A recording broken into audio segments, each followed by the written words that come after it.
Welcome to the Slop Farm. Enjoy the video.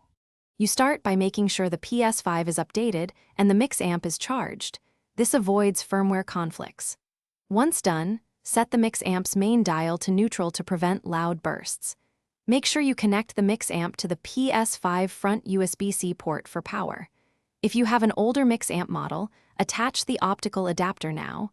The Ps5 may require that intermediary. These first steps eliminate common connection errors and get you into configuration without guessing. Next, plug your headset into the Mixamp's 3.5mm port and attach the boom mic, making sure it's seated firmly.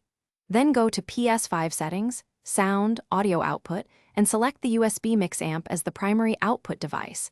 This routes game and chat through the unit. Adjust the Mixamp's chat mix and sidetone knobs to balance game versus voice so you can hear yourself.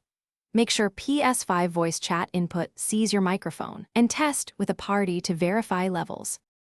Finally, fine-tune audio using the Astro command center on a connected PC or supported console to apply EQ profiles and firmware updates.